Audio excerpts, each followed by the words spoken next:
Hi friends, നിങ്ങൾക്ക് carrot പായസം ഇഷ്ടമാണോ? നല്ല ടേസ്റ്റുള്ള ക്യാരറ്റ് പായസം ആയാലോ? അപ്പോൾ അതെങ്ങനെ ഉണ്ടാക്കുന്നത് നോക്കാം. ഞാൻ ആദ്യം ഒരു പാത്രത്തിൽ കുറച്ച് വെള്ളം എടുത്തിട്ടുണ്ട്. അതൊന്ന് ചൂടായി വരുന്ന സമയത്ത് അതിലേക്ക് ഏലക്ക ചതച്ചതിട്ട് കൊടുക്കുക.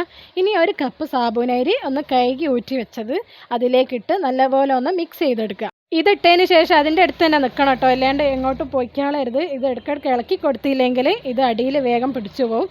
ഇതുപോലെ ക്രിസ്റ്റലായി വരുന്ന സമയത്ത് ഇതിലേക്ക് നമുക്ക് ഒരു പാക്കറ്റ് പാല് 1/2 ലിറ്ററിൻ്റെ അതിലേക്ക് ഒഴിച്ച് കൊടുക്കുക. നല്ലപോലെ മിക്സ് ചെയ്ത് അതൊന്ന് തിളച്ച് കുറുകി വരുന്നവരെ ഒന്ന് വെയിറ്റ് ചെയ്യുക. ഈ ക്യാരറ്റ് പായസം ഞാൻ ആദ്യമായിട്ട് കുടിക്കുന്നത് എൻ്റെ മൂത്താപ്പൻ്റെ മോളുണ്ടാക്കിയിട്ടാണ്. ഓളെ പേര് നസി എന്നാണ്. അപ്പോൾ ഓളാണ് ഇതിൻ്റെ റെസിപ്പിയൊക്കെ അന്ന് പറഞ്ഞു തന്നത്. അതിൻ്റെ ടേസ്റ്റ് ഉള്ളതുകൊണ്ട് ഞാൻ ഓളോട് അതിൻ്റെ റെസിപ്പിയൊക്കെ നോക്കി പഠിച്ച് ഇടയ്ക്കിടയ്ക്ക് ഇപ്പം ഞാൻ ഇത് വീട്ടിലുണ്ടാക്കലുണ്ട്. അപ്പോൾ നമ്മളുടെ പാല് കുറുകി വരുമ്പോൾ അതിലേക്ക് ആവശ്യത്തിനുള്ള പഞ്ചസാര ചേർക്കുക, ഒരു നുള്ളു ഉപ്പും ചേർക്കുക.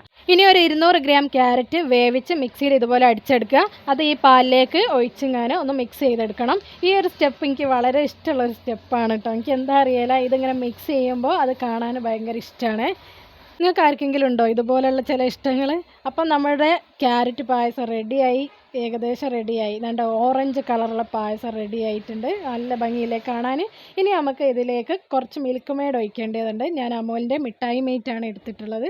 അതിലേക്ക് കുറച്ച് ഒഴിച്ച് കൊടുക്കുക. നമ്മുടെ പഞ്ചസാരൻ്റെ അളവ് കുറയ്ക്കണം കേട്ടോ, ഇത് ഒഴിക്കാനുള്ളത് കൊണ്ട് തന്നെ പഞ്ചസാര അതിന് കണക്കാക്കിയിട്ടേ ഇടാൻ പാടുള്ളൂ. ഇനി നമുക്ക് കുറച്ച് നെയ്യിൽ അണ്ടിപ്പരിപ്പും മുന്തിരിയും വറുത്തങ്ങാൻ അതിലേക്ക് ഒഴിക്കുക. അപ്പോൾ നമ്മളുടെ സൂപ്പർ ടേസ്റ്റുള്ള പായസം ഇവിടെ റെഡി ആയിട്ടുണ്ട്. കണ്ടില്ല എത്ര ടൈറ്റ് കുറുകിയ പായസമാണെന്നുള്ളത്, കഴിക്കാനും വളരെ ടേസ്റ്റാണ്. അപ്പോൾ ഞാൻ ദിവസം കുടിച്ച് നോക്കട്ടെ. എല്ലാവരും ഒന്ന് ഉണ്ടാക്കിയിട്ട് അഭിപ്രായം അറിയിക്കുക. എന്നാൽ ശരി.